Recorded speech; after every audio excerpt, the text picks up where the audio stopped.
Hello.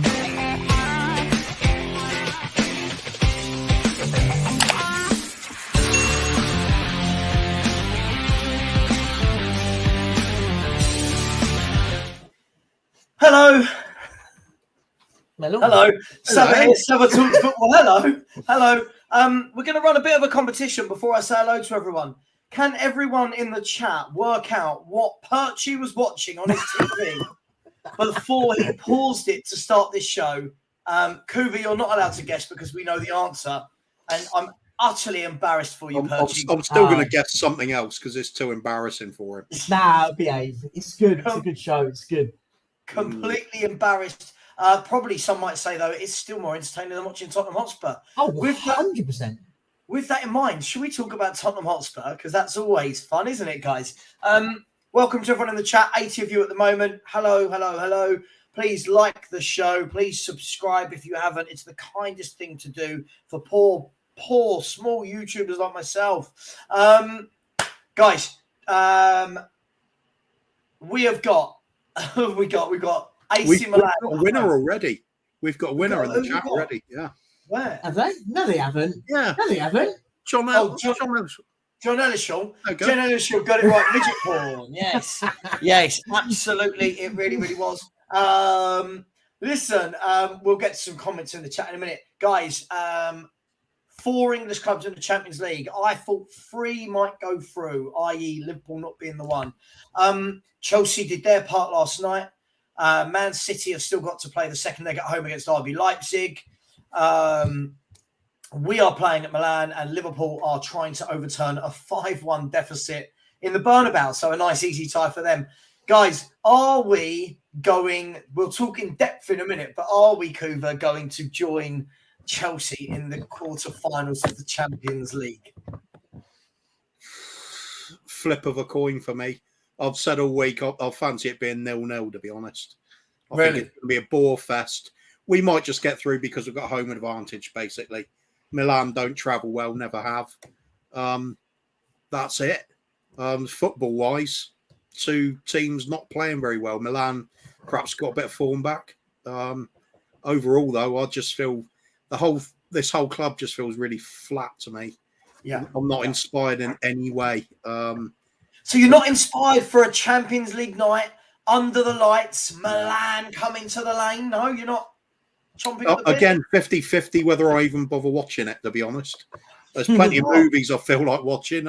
It's just too many times this season. It's 2 hours of grinding football where I wish I'd done something else. Best move I made on the weekend against Wolves is I did go and watch a movie instead. It didn't ruin my weekend. It was good. Well, that's good to know. And my door goes as I start. Kuva takeover. My door is going. Oh. All right, Perchy, this midget porn on your TV then. Why, mate? I tell you what, watching this is better than watching Spurs. I can't lie. That's true. It literally is. And you get mesmerised by the lights. So fair enough. Okay, tonight then, what's your gut feelings overall? It's Spurs, isn't it? And I think this is the best way to put it. Can we win? Yeah. Do I expect us to? No. It's kind of at that point, and I'm in the same boat as you.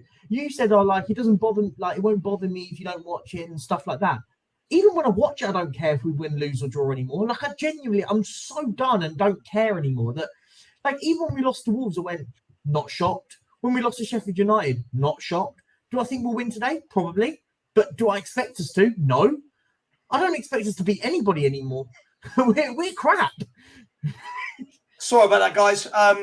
When you wait for a parcel that says it's going to be delivered between 8 and 6, and then 5:10 it's coming. Classic. I think most people are starting to feel this way, but surely a win tonight, doesn't that kind of reinvigorate our season?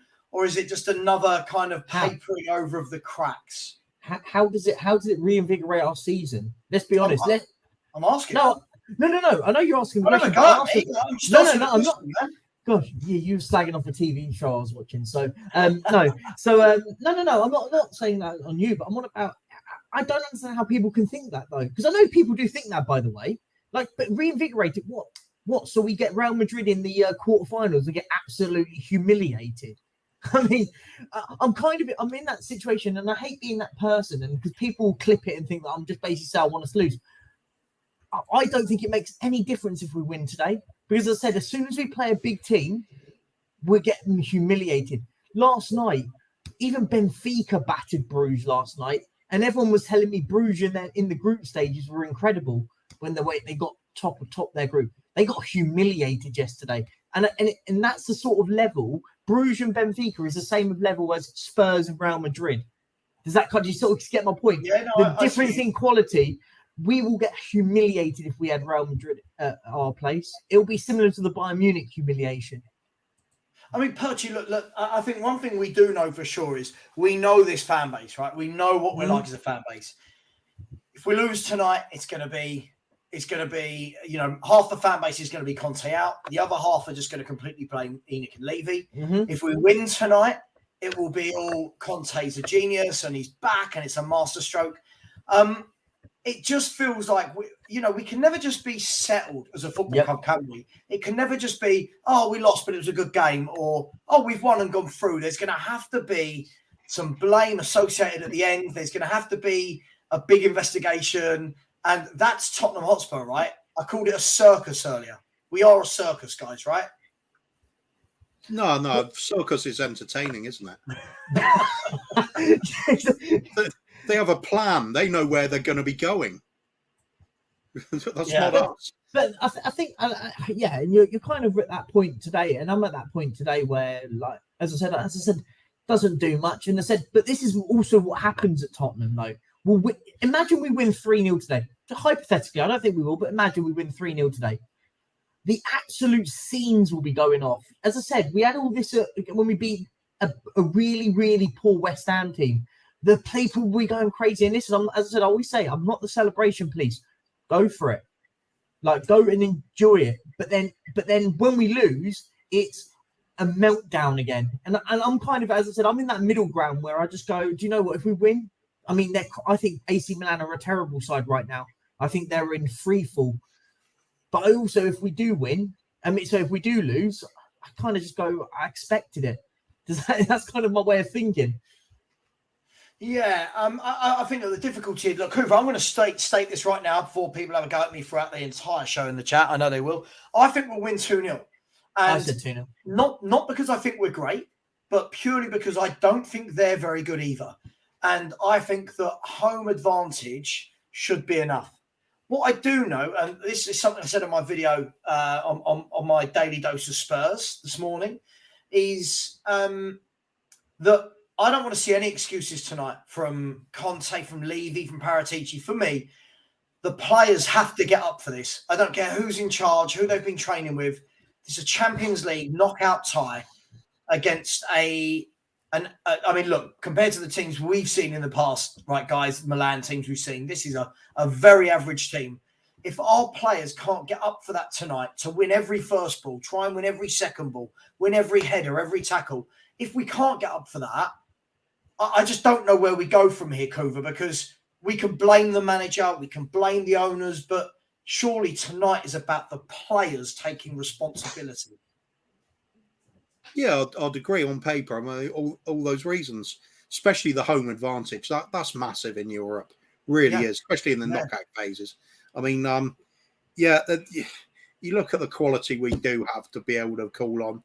We should be able to score at least at home. So it's more a case of making sure we don't make stupid mistakes, which usually hamper us, which I'm expecting again. I haven't seen any absolute howlers from us for a little while now. So step up Eric Dyer.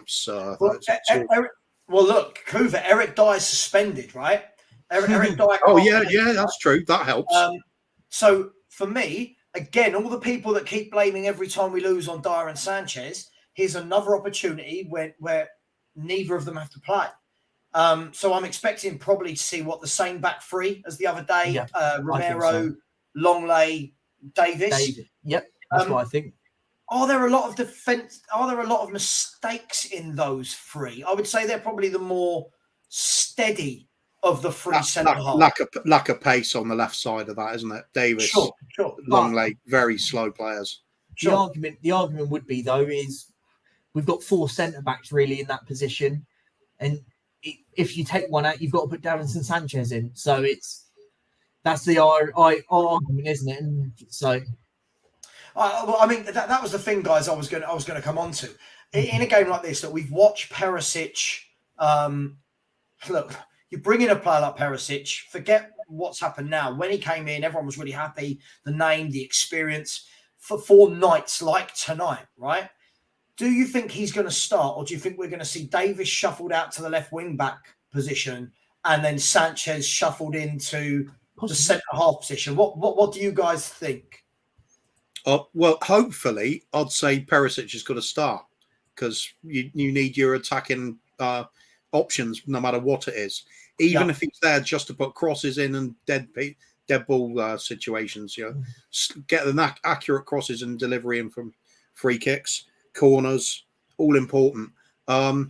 If we were sort of sitting back, perhaps we'd go more defensive, Ben Davis in mind, but I think we've got to go for it.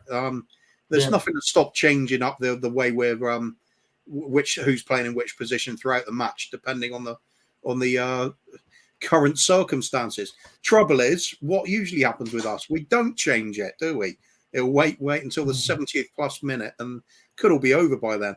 If they score a goal early and sit back, I think it's going to be a horrific night. I really do. But I think it could be also if we don't score early, it's going to be a horrific night because the longer it goes to 0-0, you sit there and go.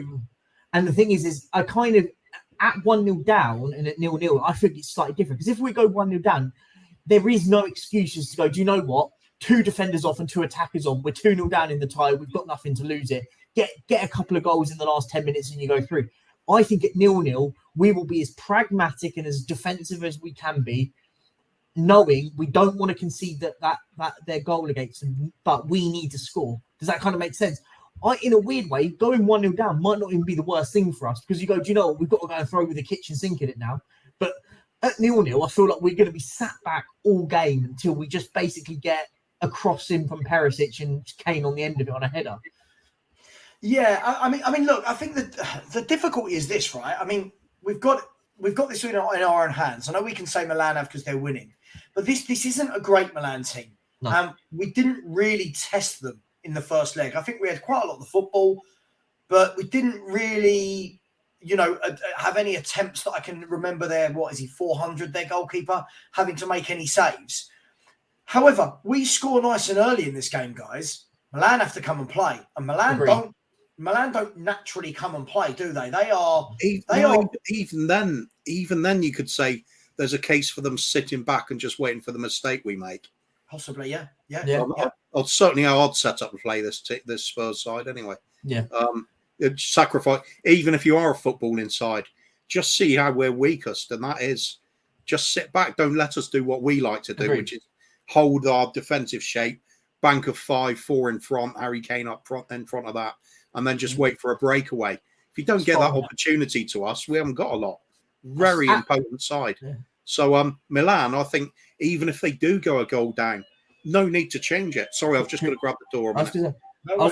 I'll just carry on what Kuva just said. Absolutely spot on, because if I was the Milan manager, what would I have been doing? I'd have been looking at what happened on the weekend and been looking at what happened this time last week against Sheffield United. We had all the ball in those teams, most of it. All we did is got hit on the break against Sheffield United and a slight tweak in formation from Wolves, and they beat us in the last kick of the last 10 minutes. It has a terrible hallmark that it's going to be very similar tonight unless we do something a bit different. Yeah. I mean, but that's what I was saying, Perchy. It's a European night at home under the lights. This should be the sort of night that from minute one we go at them. But Agreed. I just don't know whether or not Conte will allow that because it's not really how he plays. But I remember all those great nights in Europe under Poch, more so under Redknapp, if I'm honest. Redknapp, yeah, I was going to say Redknapp's a shout. We'd go at teams from minute one, especially at the lane, and we made ourselves nuisances. And I look at the strengths of Tottenham Hotspur, and it's the forward, it's the attacking threat. Whether that be Perisic and Porro, whether that be Kane, Son, Kulusevski, there's so much attacking threat and pace on the break, etc., that I don't understand how we are so negative. I don't understand why we set up so much to contain rather than attack. Do you? No. But I've been, me and you have been banging on this drum all season. And I feel like I'm kind of repeating myself all the time. But like, there's someone just putting there, at least we don't get battered 7-0. But that's the point though. Like, me and you were speaking earlier and stuff, and I just said I wouldn't mind it if we just went out and just like played it, use what we've got. We've got good attacking players.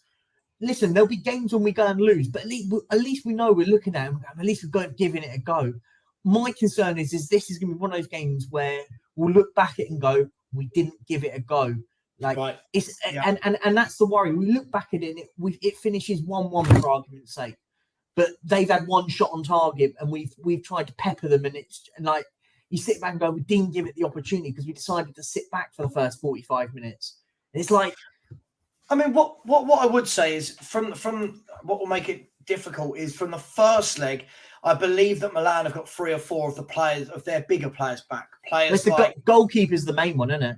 Well, yeah, Manyan's coming back. I think it's pronounced Manyan.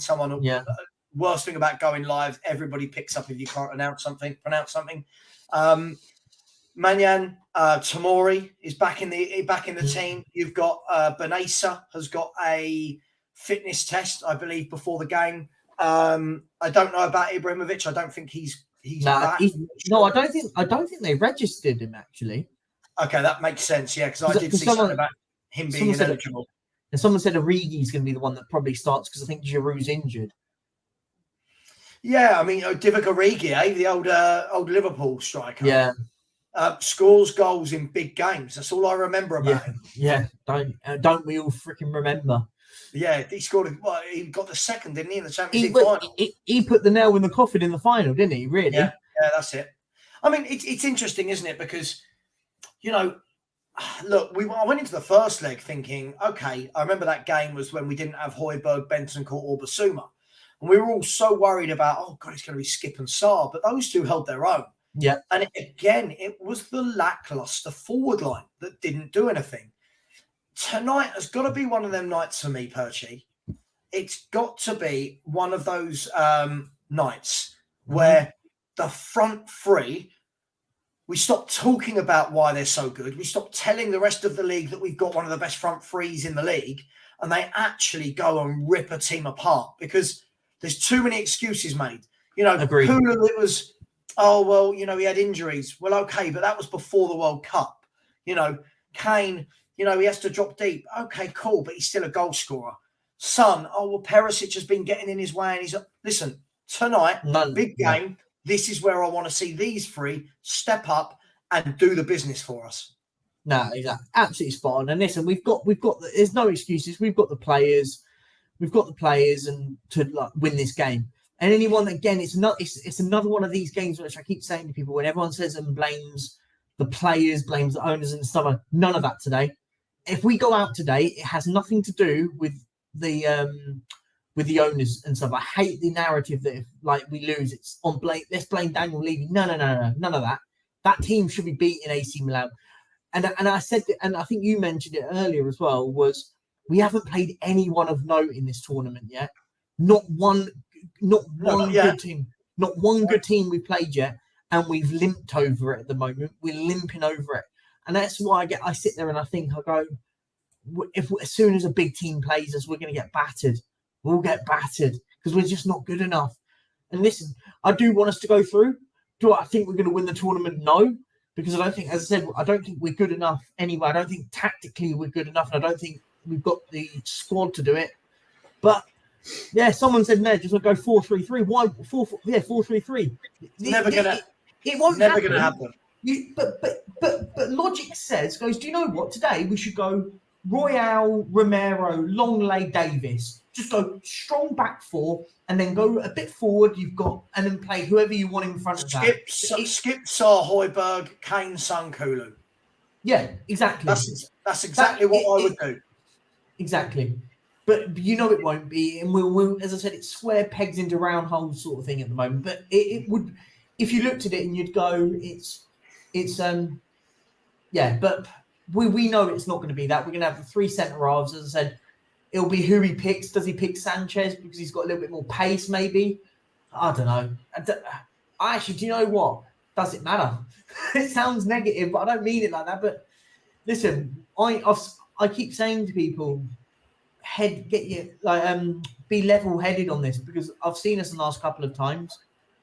Like in the last couple of games, we've looked good in games, but we can't score goals. And that's my massive concern, is we don't seem to get the goals. Yeah, I mean, Kuva, we were just saying that, you know, at some point we've got to see that front three turn up now. For me, there's a lot of excuses, but they are 3 top-class players on their day. And it's nights like tonight where they should be looking to run riot, and they should be the ones putting us through to the next round. Is it about time they turned up, all of them? Yeah, it is. But there's a few things that just should turn up. You could say in Champions League, it's about time Conte turns up as well. Oh, for sure. We're coming on to it. Don't worry, we're coming on to him.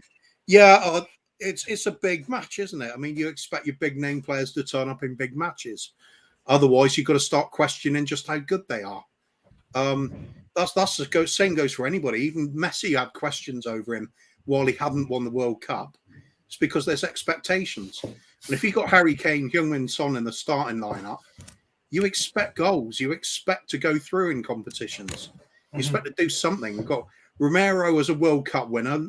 He's injured at the moment, but Lloris is an ex-World Cup winner. Won one of the previous World Cups. So there's talent there. There really is. Should be doing something with it. Should be able to harness it.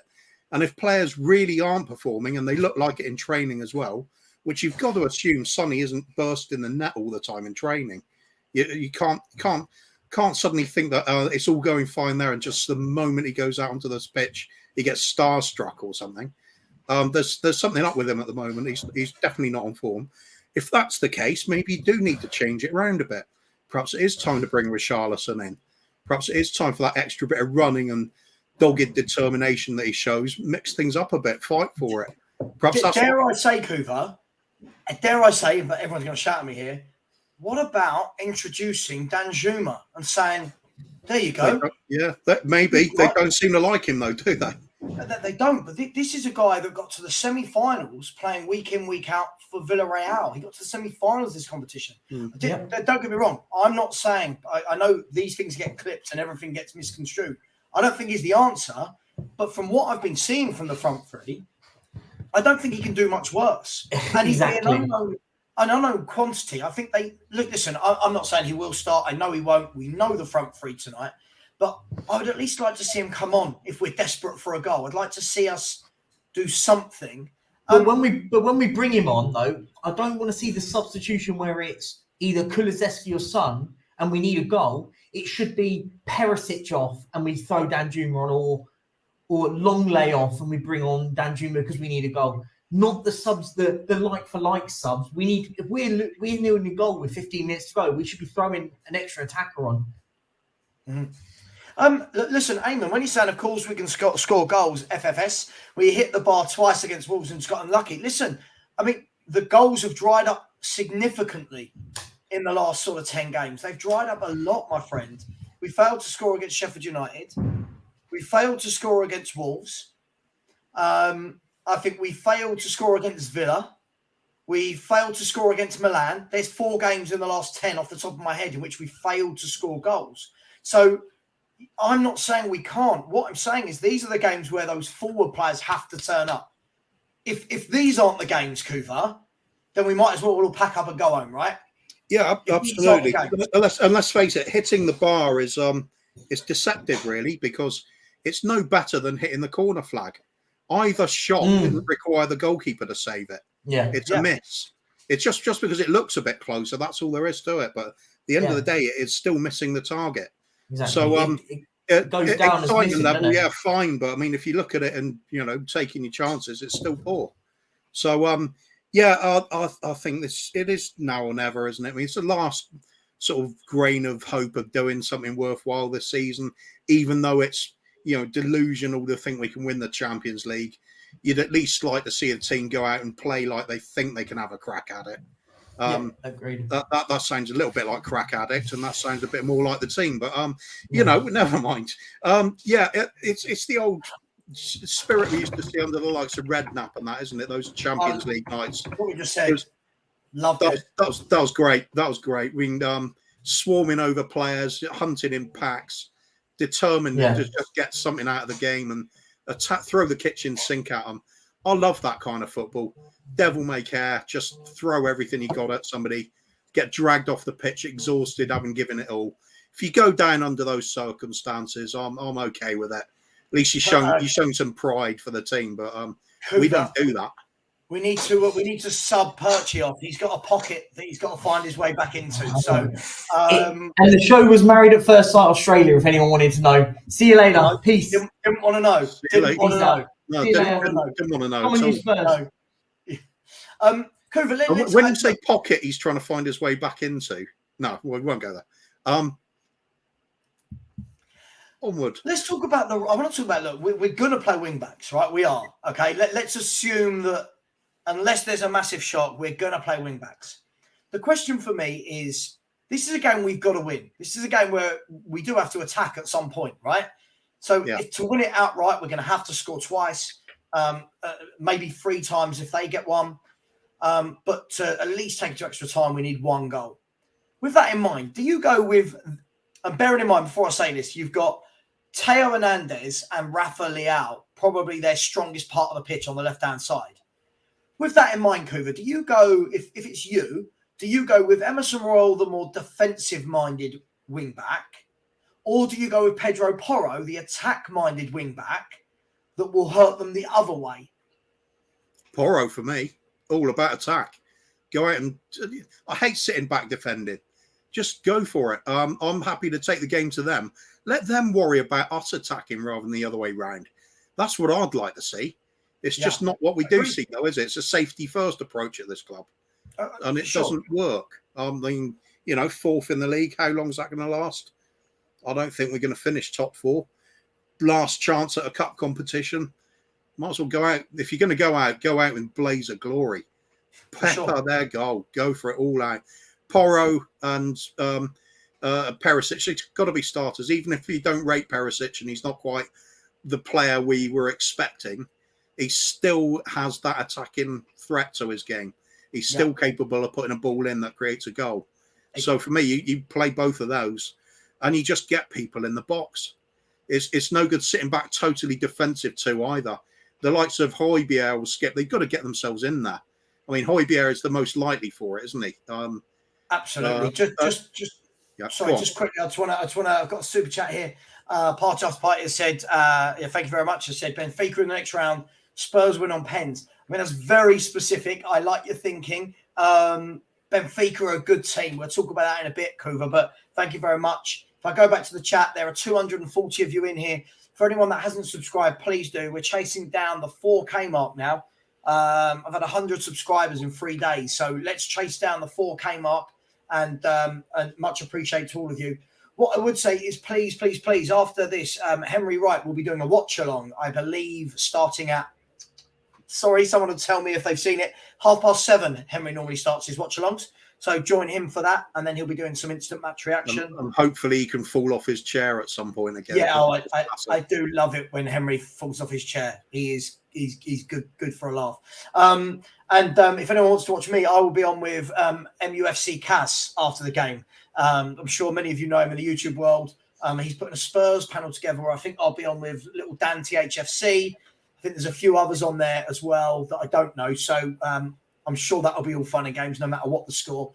But please do subscribe. Kuva, is there a possibility then that with the fact that we might see Davis shift to left wing back, we don't know, that maybe Emerson Royal shifts to that right centre back position with Romero going in the middle?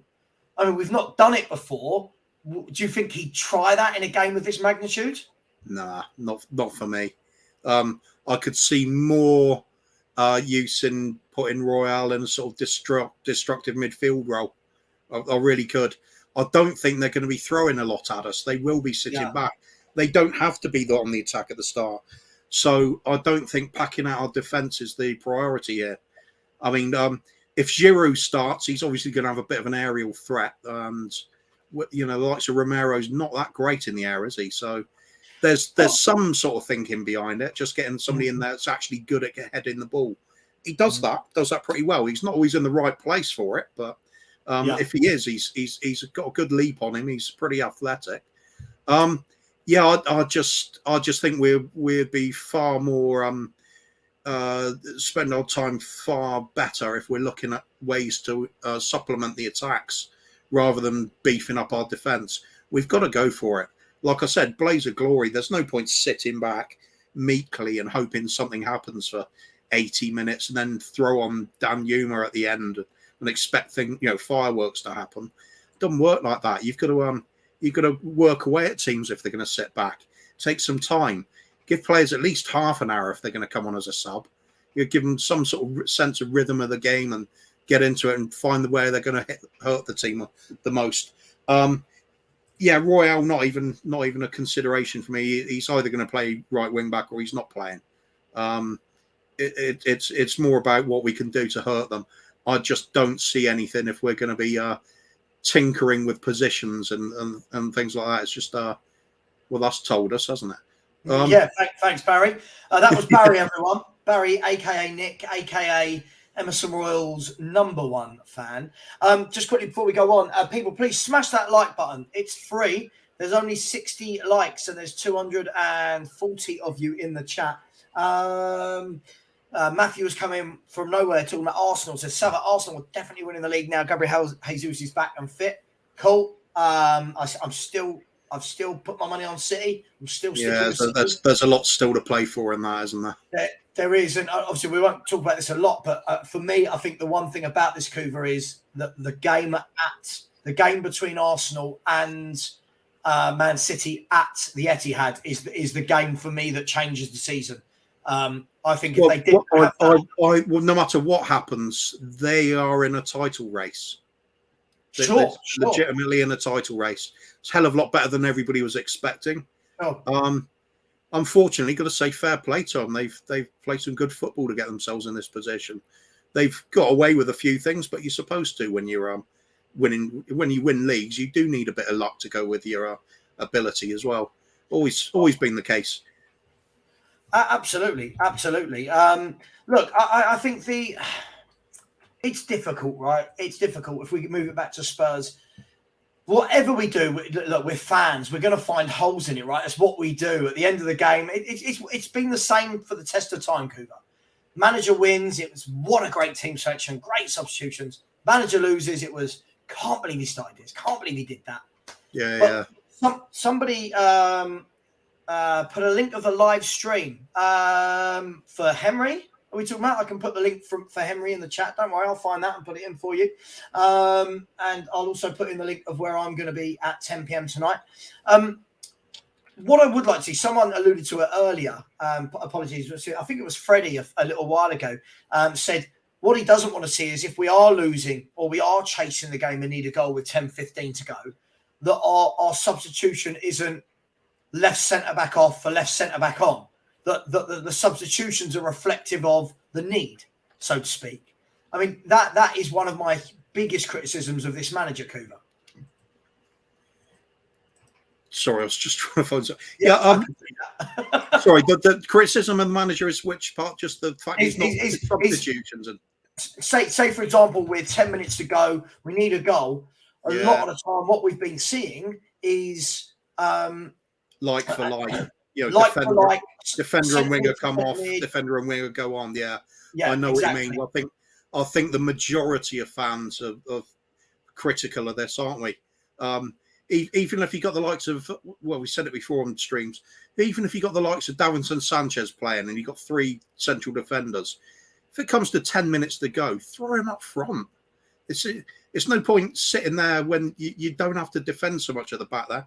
Just put a big man up front, join Harry Kane, put a few hopeful long balls in as well as the crosses. Just find other ways, even if it's going to be done sort of untidily, sort of Route 1 football. You just change things about, get players into that box. Things happen. Yeah, it's something needs to go. I don't see the point. If you're just doing like for like, you're accepting, the tactics are fine. You're expecting one player to be directly better than another doing the same thing. Doesn't always work out that way. So sometimes you can get away with it. Might be a player off form. But if you thought they're off form and you leave it to the 80th minute, there's going to be something wrong with you, haven't there? It's really disappointing. Lack of experimentation, lack of flair in the manager, you could say. Really flamboyant ones, they're not scared of making changes early, and things you wouldn't see coming as well. Some really strange choices you've seen over the years, and you go, wow, that was a genius move. Do we see that with Conte? Has any move being, wow, that's genius?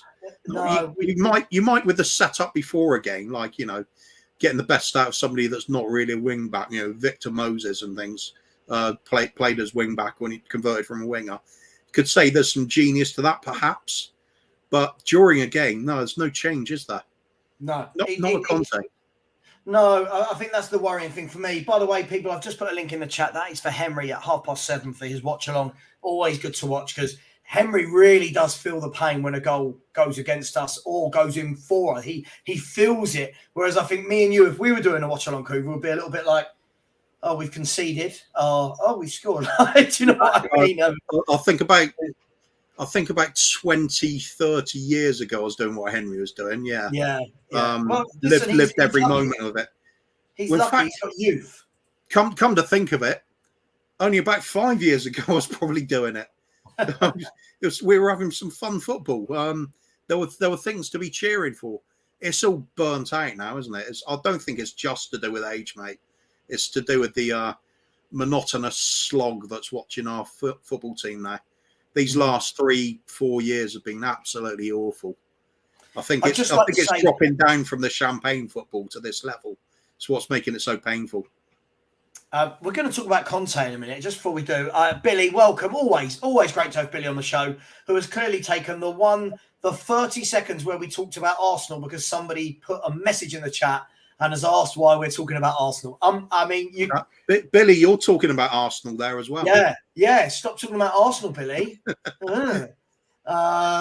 Look, Kuva, Conte's back. And as I said this morning on my daily dose of Spurs, the club's a circus. Always is. Always a circus. The reports this week, and again, the word report is just, it is what it is. The reports this week are that he didn't want to come back. Some reports saying he's happy to be back. Some saying he's back for obligation. Some saying he knows he's going to walk at the end of the season, so he's just doing it through politeness. Loads of buzzwords go around, isn't it? Like I hear noises. Yeah. Sources close to the club. Yeah. What, postman? Yeah. Somebody from Amazon who was delivering a parcel saw Conte looking a bit fatigued and said he didn't want to be there. Look, does it make a difference on a night like tonight? Because look, since Conte's been in Italy, we've had 2 wins, if I'm right. So since the Leicester game, we won 2, we lost 2. So we went through that period, Kuva, with fans going, oh my God, we don't need Conte, Stellini ball, to, oh, well, we've just lost these last 2 anyway. It's not Stellini ball. Does it make a difference having Conte back for tonight? And equally, he's not got a very good record in Champions League knockouts, has he? So is it a good thing? He's got an abysmal record in Champions League knockouts. I was being polite. Yeah, it was that stat that came up the other week. I thought it was shocking. Conte has last won a knockout game in Champions League football before Harry Kane had scored his first goal for Spurs. Yeah. That's a hell of a long time now. That is a stat and a half. That's for a so-called elite manager, is it? I think Conte's got his skills, but it's not working at a substandard squad. He's got to have the elite squad to work with.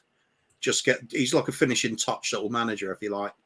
Kind of like the same way with Sonny. I think if you treat Sonny as being a left winger or left-sided midfielder, it's not really a hell of a lot to his game.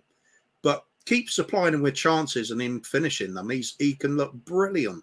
Not this season; they're just not happening so far. But that's it. It's the same thing. if things aren't quite working out, look very poor indeed. I mean, if it was the first time you saw Conte as a manager this season, I don't think you'd be impressed. No, absolutely. I think, look, just quickly, Alwyn, I will not, I stand to my guns. I will not pay Daniel Levy any money. I do not like the owners. I will not pay them any money. I want to back my team, but I also don't want to put any money in the pocket of the guy that isn't helping us win things. So that's where I stand on that. And until they go, I won't put, I say until they go, if they change their ways, and suddenly what's happening on the pitch is being mirrored with what they're doing off the pitch, then fine. But at the moment, all the while we're an entertainment company, I won't be putting money into that. Kuva, does tonight's game have any bearing on the long-term future of Conte? You know, or look, you and I think have been pretty clear about this, that we don't believe he'll be sacked, but we believe he will run down his contract and is going the first opportunity in the summer. Do you think this game could have the opposite effect? If we lose that, that's then Sheffield United, Wolves and Milan in the space of 8 days. Could you see him being sacked? That's the big question, isn't it? Levy might just look at it as, well, he's going at the end of the season anyway. We're going to be paying him one way or another. Might as well keep him. Yeah. Because we are still in fourth, and at the end of the day, that's the important bit for the owners. So that sort of suggests that they'll keep him anyway, regardless. But I think, have you heard that they've got further in the shit than Conte? Yes, well, that's true. Wow. I think overall it's going to signal the end of Conte, but I think it's a question of timing then, isn't it? Yeah. And most of us are pretty much convinced he's going to go anyway in the summer. So I don't think it's going to sort of speed things up in any way necessarily. But it's going to be a terrible atmosphere, isn't it? If I was the owner and I saw this and knew he's going to go, and I felt like it's the end of the road, I'd get rid of him immediately and get the new manager in to buy him some time as like I think somebody described it quite well the other night. Treat it as a long pre-season then. Try and get your ideas into the players during the tail end of this season. Work on it over the summer. Hopefully you've got a few faces in that you want to freshen up the squad, because I do think this squad does need some freshening up in places. Way too established and easy for some players. Your Dyers, your Davises, even Kane and Son. It's a free roll, really, isn't it? Very rare that any of them really suffer any long time out of the game, out of the squad anyway. It's the end of the road, I think. Even if we win, what's going to really happen? It's just kicking the can along the road, really, isn't it? It gets that hoodoo off Conte's back about winning in the knockouts, isn't it? But who do we get in the next round? There's going to be nothing easy, and you'd probably suggest that everybody that is left in at that stage is going to be a better team than we are. Oh, for sure. So do we want the humiliation, or do we want to just sort of whimper out the door tonight? I suppose you go for the humiliation, don't you? Ultimately, still want to see your club in the Champions League. Perhaps go out on a final swan song against the likes of a Real Madrid. Perhaps that's the right way. But then, I mean, what I saw Real Madrid do to Liverpool, I can only imagine they'd be looking at some of our team and going, I reckon they could play one in midfield. Modric could play on his own and still dominate against whatever we put out there. Maybe. Let's just quickly go for some comments. Kelvin Ben has said, Savva, you said you put your money on City winning it. You also one of those people that said Arsenal will fall off because Jesus was injured. I don't believe I said that. Listen, I believe what I said at the beginning of the season was the City will win the league. I definitely said that. I also said that I think people were being a bit too overzealous on how bad Arsenal were before a ball was kicked. And that seems to have been the case. But look, I think City will win it. I do. I think they've got the know-how, how to get... Look, the business end of the season, the last 12, 13 games of the season is when it counts. Keep yourself there. As long as you're there within touching distance, that's when it matters. Now, if Arsenal, I will say this, and Spurs fans will hate me saying this, if Arsenal manage to go on and win the league from this position, fair play to them, because they've not done it before, this group of players. The manager's not been in this position before. And if collectively the manager and the players get over that line, They've shown fantastic character. I just think Man City have been there, seen it, done it, and in the big games will get over the line. If Arsenal win it, I'll tell you what, that's an even more damning indictment, Kuva, on us, that we finished above them last year. And they're in a title race, and if they go on to win it, compared to us, we might not even get top 4. Shows the direction of the two clubs, doesn't it? Yeah, certainly does. Be typical of us, though, get to a respectable position in the league, then let it fall away again. Yeah. That's what we always do. It is damning on us because, as you said, we finished above them last season. You'd expect to build on that, and we just haven't. We're worse than we were last season, statistically in every way. It's only the fact that teams have fallen away just as much as we had that's keeping us in this 4th place race. Newcastle suddenly found a way to stop scoring again, and they're not getting the wins. Liverpool, with that horrendous start to the season, look like they might be getting it back together. That's the worry. United, despite getting hammered at Liverpool, they're still going to get back in the saddle and knock the points in towards the end of the season. So that brings just Chelsea, that have been the catastrophe this season. So us finishing 5th would kind of sum up how this season's been going, I think. Well, someone sent this to me earlier, and it was a transfer expenditure since the summer, right? So since Spurs finished above Arsenal, it was the transfer expenditure and the players that both clubs have bought. Now, lots of people will go, Arteta's been backed, Conte hasn't, but bearing in mind we finished above them last year, this is what both teams have done since, okay? This is what both teams have done. So Tottenham have spent £158 million in that time. Arsenal spent 170. So, all right, 12 million more. For me, 12 million shouldn't be the difference between a title challenge and challenging for 5th, right? 12 million is what? 12 million is a Højbjerg or a Jed Spence, right? Whatever, right? So in that time, these are the players that Arsenal bought, okay? They've bought in Jesus, Zinchenko, Vieira, Kiwior, Marquinhos, Turner, Trossard, Jorginho. In that same time, we've brought in Richarlison, Romero, Basuma, Badoji, Spence, Porro, Danjuma, Perisic, and Forster. In that time. Are we saying that the players they brought in, there is enough of a golfing class, Kuva, for them to be, what are they, 18 points ahead of us? Something like that, isn't it? I mean, that's a 20-point swing from the end of last season. I just don't believe that's the case, my friend. I'm sorry, I don't believe it. Oh, God, they're 21 points ahead of us. Oh, did they win? That's Liverpool I was looking at. No, it's 18, isn't it? 18. Played the same amount of games? Yep. Okay. 12 games to go. 18 points ahead of us. I mean, that's embarrassing. For as well as they've done, I don't want to take away from what they've done because I don't think that's right. But 18 points, and we finished 2 points above them last year. A 20-point swing with those two transfer windows. Yeah, they bought well, haven't they? We don't. Have all of those players been bought well? When you look at it, let's be fair. Jesus has hardly played, right? Vieira doesn't play for them. Kiwior, I don't believe I've seen start a game. Turner is a backup goalkeeper. Marquinhos doesn't start for them. Trossard's possibly played 4 games. Same with Jorginho. So are we saying it's all on Zinchenko? Zinchenko's made a big difference. Yeah. But 18 points.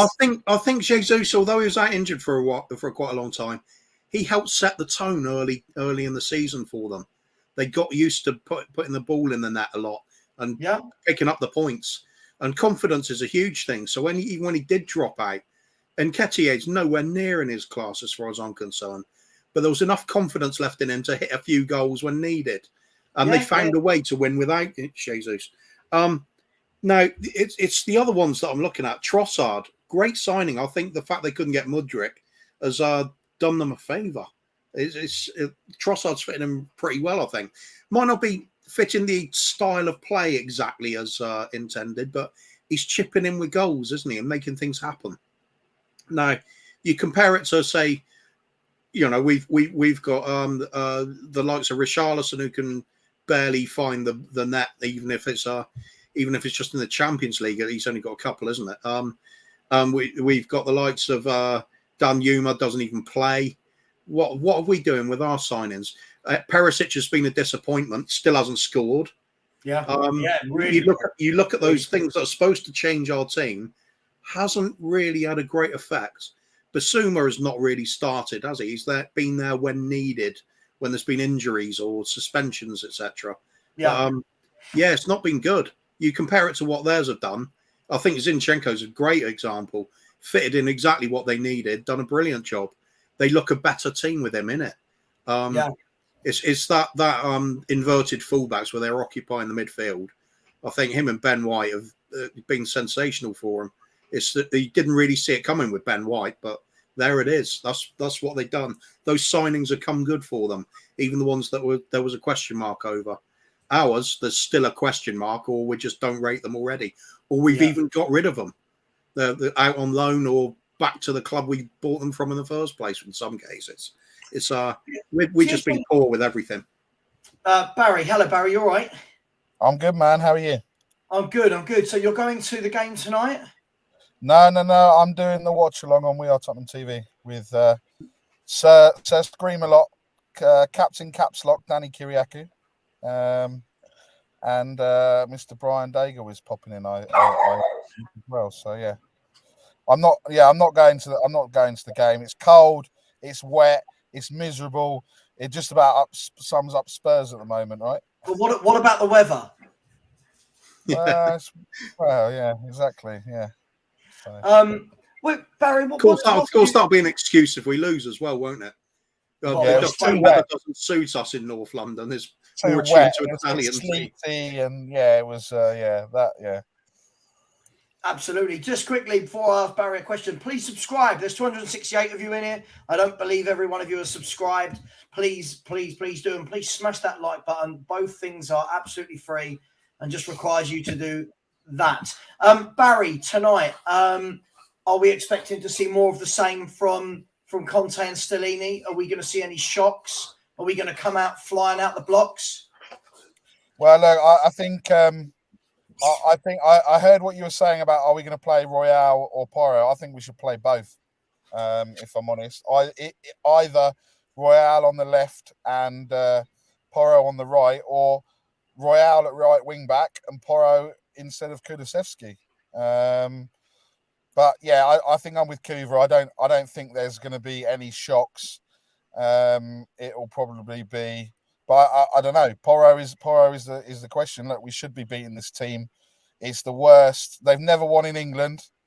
All the way back to 1958 in Europe, they've never won, and that's against teams like us, teams like Portsmouth, teams like Leeds, teams like Everton. So look, we should be beating this team. And look, I think even if they score, right, it doesn't really change anything. We still need to score 2 goals to go through. Right. So I think we need to remember that if they score, it doesn't change anything.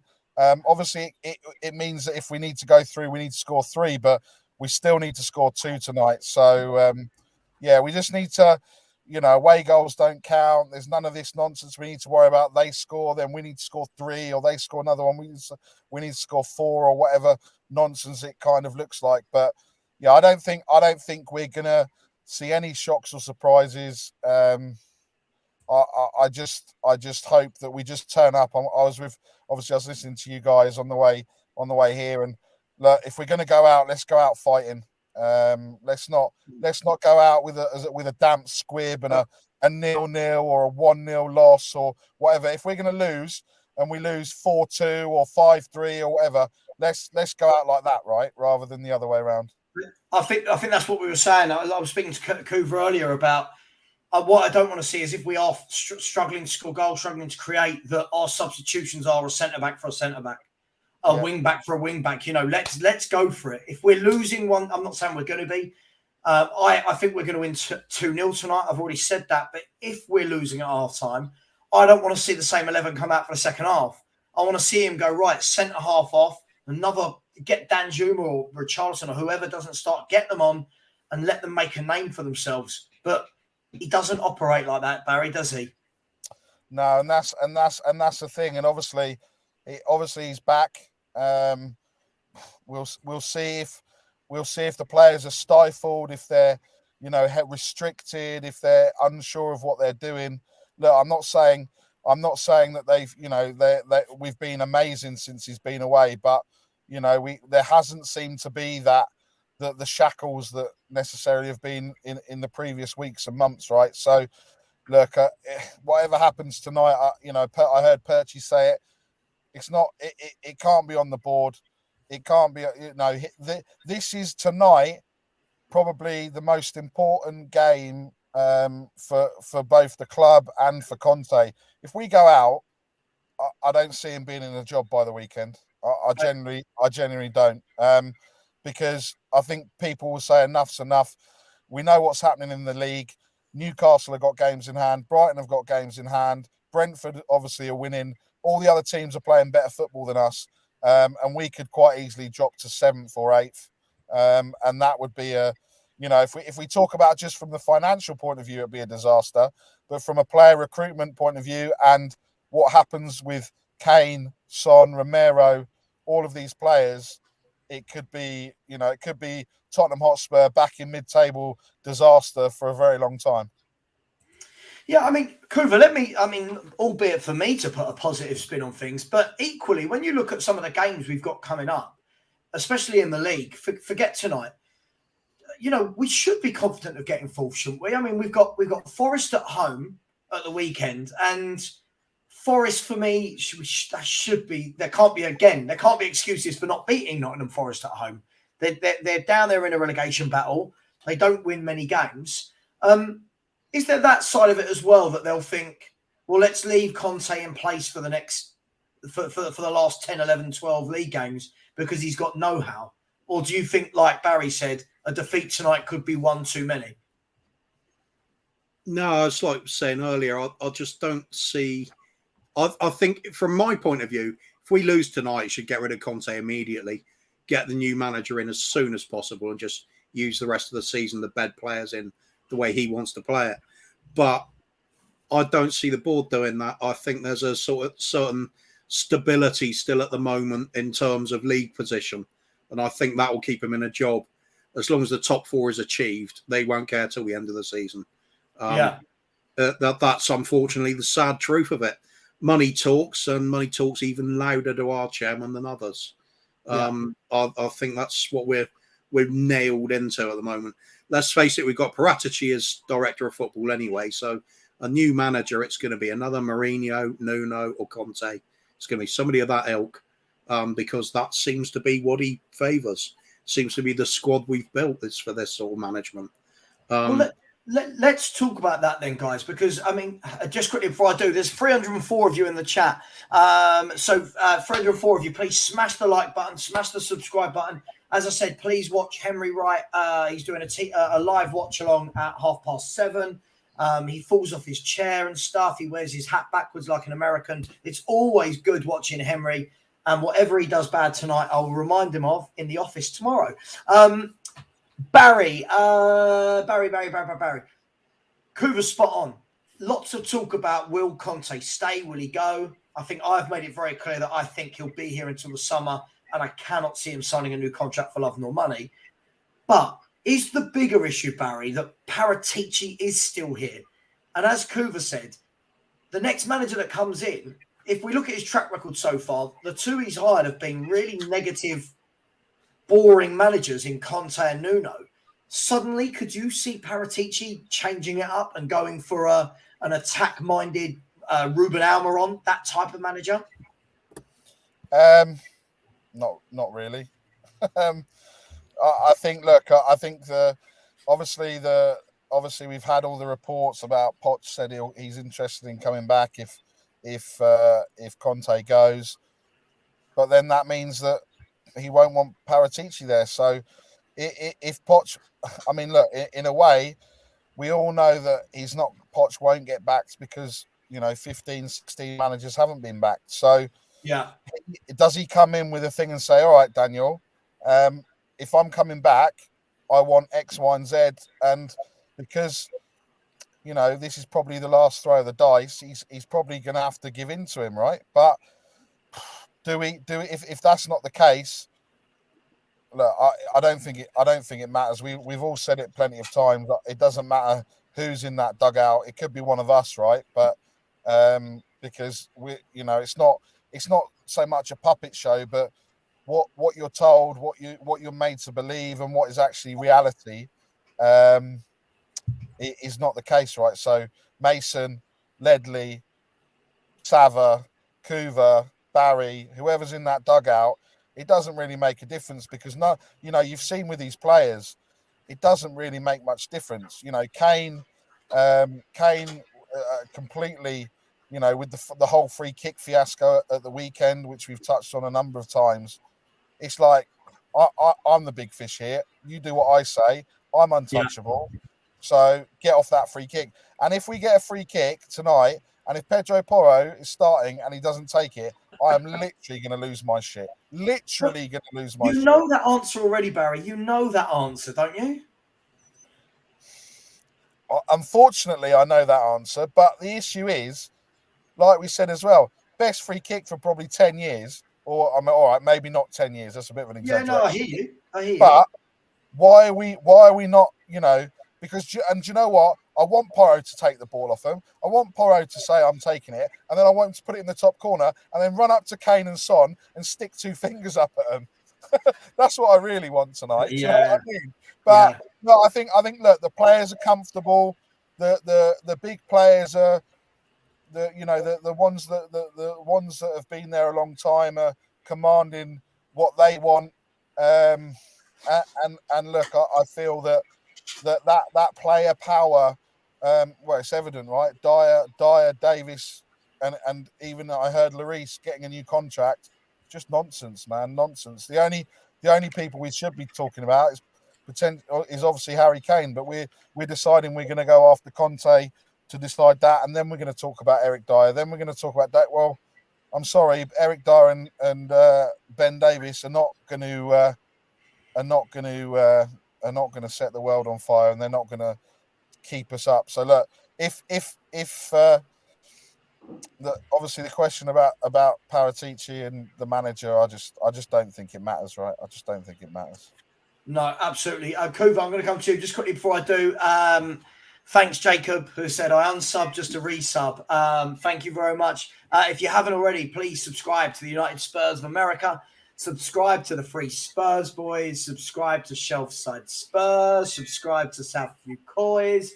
Subscribe to Henry Wright TV. The Cheese Room. Last one on Spurs. Tottenham away. Savva Talks Football. More importantly, Southview Coys. All of them. Subscribe to everyone. There's enough love to go around. Kuva, I want to talk about, I see this type of comment all the time. This type of comment is always thrown at me because I don't like Antonio Conte. Savva, Conte is the best manager we have had in years and you want him to go.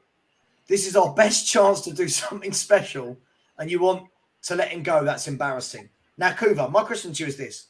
First of all, when people send me things like this, I feel like they've completely forgotten that his contract has less than 90 days to run, right? So when they're saying, I want to let him go, he wants to let him go. Like, as in Conte wants to let himself go because he's going in the summer.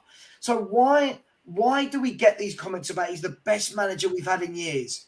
Best at what? What's he the best at, Kuva? He's grabbed top four. That's right. it. Like Redknapp. That is his achievement. Yeah, Harry Redknapp's done the same achievement. Yeah, right. We were doing this 12 years ago, weren't we? 13 years. No, even 14 now, isn't it? It's going a while back. 2009. That's the first time we hit top four, I think. Just quickly. Sorry, Kovic. Really quickly. This guy. Excuse me. You You. I saw you and your mate the other day shit stirring in another channel saying that I'd said things that I hadn't on the football terrace. Yeah. So let's not go there, my friend. Yeah, there's no problem between me and the other YouTubers, right? I didn't say anything on the football terrace, but I have seen you and your little pal stirring. Stop doing that, okay? Stop doing that. There's no issue. Stop doing it. That's all I'm going to say. I'm not going to labour the point. Sorry, Kuva. I just had to get that in. I just like the way he puts the ... at the end. It's like, I'm expecting response. I'm expecting propagation here. He's not going to get anything. No, Savva, he might not get a response from you, but I'm going to give a response. And this goes out to every single person in the chat with your fake names, your pictures of nothing and everything else. Don't try and we come on here to enjoy ourselves, talk about football, give our opinions, right? At the end of the day, I appreciate that we can have people attacking our opinions, not an issue, right? I said we were going to win the FA Cup. I said 2 weeks ago, Arsenal, we were going to catch Arsenal, everything else, right? So look, I'm not saying it because I want to create clicks, likes, everything else. But please, everyone in here, don't go into other people's chats trying to create drama because you're bored or you're a troll sat behind the keyboard. And that's all I'm going to say. Because actually, you don't know the harm that you're potentially doing. Who gives a shit what I say? I don't care what you say about me in any other chats or whatever. And I'll keep it like that because I'm just here to enjoy myself. At the end of the day, if you want to be clever, tomorrow night, come on Shelfside Spurs. I'll send you the link and we'll have a debate. But you probably won't. You'll sit behind your keyboard and then you'll then sit there and say, oh, Barry said this, Kuva said that, Savva said this, someone said this. Look, at the end of the day, we're here to enjoy ourselves and talk about our opinions. We're not experts. We're not claiming to be experts. But do you know what, mate? It just stop with this nonsense. Stop with the messages. Stop going into chats. Stop sending clips. Stop sending WhatsApp messages. Because do you know what? It doesn't help anyone. So sorry, I just had to get off my chest. No. Thank you. Listen, I appreciate that. I do. The last thing I would say on that, because I don't want to labour the point, is I feel when people do this, I don't think they understand, Nick, the drama it causes, because then people start going to look for other channels to see what's been said. They then get clips that could be completely misconstrued, and then it starts wars. But listen, I think all the YouTubers now across all the channels are wising up to this massively. And I don't buy it. So listen, I take it like this. If any YouTuber's got a problem with me, they'll message me directly, and they do. So that's how it should be. Kuva, let's get back to for me, the most criminal thing about all of the trolling is when it's not funny. Yeah. You got to make it funny, otherwise boring. It's Conte trolling. Yeah, absolutely. Let's Kuva, again, the Conte piece. Again, it's this whole, he's the best manager we've had. Listen, I don't know whether people are basing that on, I don't know what they're basing it on, because if we're going to base the best manager we've had in recent years, surely on paper that's Jose Mourinho, isn't it? Factually, that's Jose Mourinho. Oh, but with the best resume, yeah, of course it is. He's the serial winner without doubt. Puts Conte to shame with the achievements he's managed in his career, the accolades. Totally wipes the floor everywhere he goes, except for with us, doesn't he? There's one way of looking at it. That's the most decorated manager, without doubt. If we can't win under him, forget it. The other way of looking at it would be, how were you enjoying the football the most? Under which manager do you really enjoy watching Spurs the most? For me, it's Pochettino, followed by Redknapp, followed by Yol, and not in the Premiership years. In the years under ENIC, anyway. All the other managers, we had Ramos, couldn't stand the football. It was crap, wasn't it? I mean, we were struggling at the foot of the table. We did win a trophy. The trophies are nice, sure, but they don't keep you in a job for too long if you stop winning them, or if you start going into the bottom three and look like you're heading for relegation. So who's the best manager we had? I certainly wouldn't say it's Conte. If reasons alone, you either pick Mourinho or you pick the one where we're playing the most stylish football and look like we could win something if there was a little bit more prompting, a little bit more investment, or a little bit more of a spark added to the team. It's not this manager. I don't see anything here. Yeah, I mean, Barry, where do you sit on this? Because again, it's these buzzwords like best ever and most decorated. What does that mean to you? Like, is Conte the best manager we've had in recent years? And if so, based on what are we basing it off? What he did in Italy? Is that what we're basing this off? Well, I don't know. I guess it all depends on what do you base it on. First of all, just to confirm, I'm not driving. No, I'm sat in my car, parked up with the key out of the ignition, so that I'm fully complying to the law. Obviously, the snow was a bit of a worry, so I wanted to make sure I didn't get caught. And yeah, I mean, look, depends what you want. Do you want to sit there and say Jacques Santini was a great manager because because of what he done? Look, it's all you know, and obviously Harry Redknapp. What do you base it on? Do you base it on? I think obviously what we're basing it on is what he's done at Chelsea, Juventus, Inter Milan, all of these clubs where he's had a lot better players, a lot better squad, and everything else. What do you base it on? I don't know. It's the same question about what do you base success on? Is success winning something? Is success, going from 5th to 6th to 3rd to 2nd? What I don't know. Look, you could sit there and say Tim Sherwood was successful because he had the highest win rate as a Tottenham manager, but you wouldn't sit there and say that because Tim Sherwood's a donkey, right? So, of course. But equally, Barry, one thing I would say, mate, equally, what I always say this to Kuva, right? He probably gets really bored of hearing this. If we were watching these results and this football, but the manager was AVB, Tim Sherwood, Nuno, right? I'm picking managers we've had, right? We would all be going mad. Everyone would be going, get them out, terrible football, terrible results. Conte, for me, his surname is saving him because they showed the other day his record at the moment is, I believe, his last 10 games are the mirror image of Nuno's last 10 games. His last 10 games are worse than Poch's last 10, apparently. They showed everybody's last 10, and he's not doing any better, but yet he's the best manager we've had. I don't get it. Well, but some of the other stats as well, and compare. I always hate this one about win percentages because you've got to compare it also with guess how many they were losing. Conte's losing a third of his games. That's a lot more than Pochettino was losing. I think Pochettino was on about 22% loss ratio, and Conte's on 32%, something like that. No, that is a big difference. The more games you play, the more game that is a big chunk of games to be losing. So it's context with everything. So is the winning stroke losing ethos working for us? It's got us in 4th at the moment. Got us bombed out of every cup competition yet again. Right.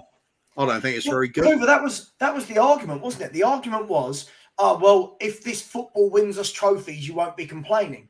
But the problem is we're watching this football and getting knocked out early doors. It's not even like this boring football got us to finals and then we lost. And you go, okay, well, at least we're a day out of Wembley.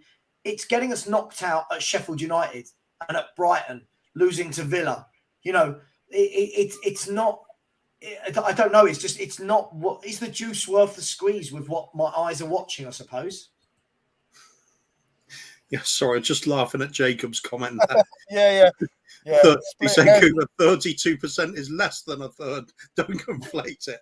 My apologies, Jacob. You are right there. I just made up some blatant lies there. I agree. What we're watching at the moment, as far as I'm concerned, it's stale, boring football, predictable to watch, no excitement, and you cannot say that the results are justifying it all. I don't care when he was sitting in 4th doing what? Sitting on 4th, 18 points behind the leaders, absolutely nowhere near improving on last season. Yeah. It's just like at the best we've got rinse and repeat. That's at the very best, and that's if we manage to hang on to fourth place. This is going nowhere. I don't even want to call it Conte ball. I just want to call it bullshit ball. This is just nothing. So boring. Yeah, I've got absolutely nothing that makes me want to watch the team at the moment. I'm even debating whether or not to watch tonight. It's that bad, and it's Champions League, and I don't even feel like watching my own team. That's how distraught I am about this kind of football. And to say, oh, this is the best we've got, we must hang on to him. Why? For what? Right. Where's the improvement from last season? Statistically, we're worse in every department. It's just is that true? What's that? Goals conceded, points per game, you name it. Yeah. It's all worse than last season. So there's no progression here, and that's with I'll remember the Conte just needs 3 transfer windows. Guess how many transfer windows we've had now? 3. Well, this is about. I mean, I'll let Coover answer this before I come to you, Barry, with a question. Cantab has said fans who don't want to watch and support their teams. You're not really a fan, Coover. You are not a fan. Yeah, okay, I'm not a fan then. I'll tell you what I am. I'm somebody who respects my bloody time, and I'm not spending 2 hours watching something that's absolutely painful to watch for no result at the end of it. There's no trophy at the end. There's nothing. I'm used to watching great football teams. I was brought up watching the likes of Glenn Hoddle playing. Christ, he's better than every single player we got at the moment by a mile, and that includes Harry Kane. We had absolute superstars in the 80s team.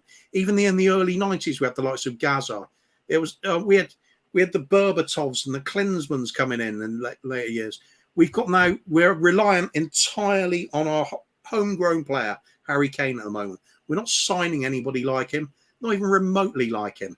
So this is it. This is our progression, is it? So excuse me if I don't enjoy this stuff, but for me, this is inexcusable shit.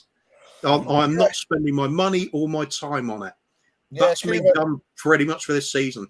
Vague look at the results to see what happened in the Champions League. I think I've made up my mind. I won't bother watching tonight. I've just got nothing. You've talked yourself into it. Yeah. You've done well to talk yourself into it. Look. For me, look. I went to Wolves. I went to Man United. Probably 2 of the worst away games, apart from maybe Nottingham Forest and Sheffield United. I could have added them to the list as well, and that'd have been a horrendous 4 games. But look, I'm a season ticket holder. But just because I don't go doesn't mean that I'm not a fan. Just because I have an opinion. I think I have more an opinion because I spend my money. But actually, I'd rather save my money and wait for the good times to come back, because I've only had my season ticket. This is my 2nd season. I got lucky because of COVID and Poch and people weren't renewing, right? So I got lucky. But if I give it up, there's 110,000 people waiting behind me to take that offer up. And look, as I said the other day, my tickets. So I know I said on Friday, Savva, on your charity stream, I'd put the tickets up. They've gone, right? And that's it. And they went. Yeah. They actually went after the Wolves result, which was even more strange, right? So, look, I get it, right? It won't always be this bad, or I hope it won't always be this bad. But to say that we're not fans is look, the away fans are fantastic. I'd rather go to the remainder of all the away games this season than I would the home games. One reason that all the fans there, because obviously there's only a small amount, all the fans there actually, and I'm not saying the other 30-odd thousand don't care, but these ones travel up and down the country, spending 12 to 20 hours a week, traveling up and down the country, especially at a time when we know that, everything's going up. There's the energy crisis. There's everything else. People aren't, that's what I've enjoyed. And, I've said it before, the second half of the North London derby, I went and sat and watched it inside the stadium because I was just done. And it's not because of the fans. It's because of the players. It's because of the team. And it's because of the way that we're playing. There's no passion. There's no fight. There's no desire. So like Kuva said, why should I care if they don't care, Having said that, I'm going for a 2-0 win tonight. Having said all of that, I am, and I think what's important here is that, again, I don't think any of us three are this, and I'm not saying anyone in the chat is, but I'm sure some are. It's the knee jerk to each game. So for me, if Tottenham win tonight, cool. This is a game we should be winning against a poor AC Milan team. But what you'll get is you'll then get loads of people that go way over the top. We're back. We turned a corner. We then lose a league game, and it's, oh my God, everything's dreadful again. For me, it's just this. For me, we have not kicked on from last year. We're scoring less goals. We're conceding more. We're not even like that fluid counter-attack that we saw the second half of last season. Don't get me wrong. It's not what I want to see all the time, but we're not even seeing that now, are we, Kuva? There's no, I don't know what they're told to do when they set out the game. Well, just look at the difference between Son this season and last season. We're talking Golden Boot winner last year. He was on fire in that running. Distant shadow of the player. Kulusevski the same. It's like all the fun and excitement's been drawn out of the players. And it's been drawn out of the fans as well. There's some people who seem to like this for some reason. Each to their own. But for me, this is bullshit. This isn't football. Yeah. And also, whoever just called me a glory hunter in the chat, that's just like, if I was a glory hunter, I'd go and support Manchester City or Liverpool. That would be a glory hunter, honestly. So it's the one bit of respect I've got for West Ham fans. Yeah. Same thing. You don't support West Ham if you're a glory hunter either. Same vote, really. We just don't win stuff. That's Barry's new name, Baz the Glory Hunter. Yeah. Like the bounty hunter, but worse. Glory jet. Yeah, look, guys, I only want to go for a couple more minutes. I want to grab some food before I watch the game, and Henry is going to start streaming in an hour, so I'll get people some time to get their dinner before they go and watch him. I've got to say, there's one quick thing before I forget it. There was a great comment earlier, and somebody said, Barry, who's that in the back of your car? Yeah, I know. Who is this? Who is this person in the back of your car? There isn't anyone in the back of my car, I hope. He's got Conte. He's got Conte tied up so somebody could actually get us to play football tonight. Guys, give me a score prediction. Give me a score prediction for tonight before we finish up. Kuva, I'll start with you. I was going to go 0-0, but I've suddenly thought, no, we'll win it 1-0. Really boring game. Take it to penalties and then crash out. That just drags the agony on a little bit longer, doesn't it? Lovely. That's what we want. An extra 30 minutes after the 90. Okay, so Kuva's going 1-0 in 90 minutes. Stick with what I originally went. 0-0. Boring game. 0-0, boring game. Milan to go through then by your estimation. Okay. Just before I come to you, Barry, please, 340 of you in the chat. If you haven't all subscribed, subscribe. It's free. We're here for your entertainment and for your pleasure. And this is more exciting than Conte Ball. Barry, tonight, give me a score prediction. Come on, my man. Jesus, man. I think it's not going to be easy. I mean, look, I don't want to do a watch long and then be out of it at 3 a.m. because that's probably what's going to happen if it goes to extra time and penalties, right? But I think I want to say 2-1. And then I've just got a feeling it's going to go to penalties, and it's going to be a typical English performance on penalties, and we're just going to completely muck it up. But yeah, I think that they'll go through on penalties. But look, there's nothing more. There's nothing more that I want us to just go out, go out and just absolutely take it to them. Win 3-1 in normal time, but I just hope, man. Look, we've got the hotels booked for. I've got hotels booked for Istanbul, right? So, wow. If we don't go through, I've got 6 double rooms in Istanbul for 4 nights going. So I guess I'll have to speak to, I don't know, some Real Madrid fans or Manchester City fans maybe to see if they want to take them off my hands. So. Yeah, look, I'll do you a good deal as well because I got them at a good price. So it was in June, so last year. But hey, we'll see. Whatever happens, it's going to be interesting. Let's just put it that way. It's not going to be Chelsea float their way through, eh? Yeah, maybe. I mean, guys, what I would love to see, just for the last minute, what I'd love to see is whistle goes and we fly at them. whistle goes, really go at them, grab a couple of early goals, then they have to come out. They'll have to. If we go 2 up, they've got to come out, and then I think we pick them off at will. I just don't want one of these normal second half FC type games where we go, oh, well, we tried, but we tried in the second half. I want to see us really go for it tonight, guys. One last thing I'd say. I'll tell you what I'd like to see. I don't know if you guys I watched Chelsea versus Dortmund last night. I want to see us play how Chelsea played. Every one of their good watch, wasn't it? Every one of their players, Kuva, they won their individual battles. They went forward. They defended, put their bodies on the line. They used even when it wasn't working out and they were missing a few chances, they stuck at it, didn't they? It was a really good also, I don't know about you, Dortmund for the first 20 minutes, half an hour, it looked like they were in complete control of that game. Yeah, they did. They had like 72% possession, and they looked like, and they were just carving through Chelsea like ease. It was, and so many incidents as well, wasn't it? It was just a really good, enjoyable watch. Yeah, and it won't surprise anyone. Didn't score one though. Yeah, it won't surprise anyone. I fell asleep and then I woke up after the game had finished. So shot. Listen, guys and girls, I'm going to end it there. Listen, the link I'm putting into the chat now is for Henry Wright's watch along at 7:30. Sorry, Barry, if you want to watch Barry instead on We Are Tottenham TV. Listen, there's plenty of choice for everybody. This isn't a monopoly, should we say. Right, guys, listen, it's been absolutely lovely. I love Barry coming to us from his car. That nearly went very wrong, that sentence. Nearly went very wrong. Yes, I'm so sorry, but we are past 6:30. We're all right. Everyone in the chat, enjoy the game? Is that enjoy the game? Yeah, enjoy it. 2-0 Spurs is what I'm sticking with. Hopefully we go through. If not, I'll see you on the flip side where all of the YouTube channels will be in mental breakdown, shall we say. So, Kuva, thank you.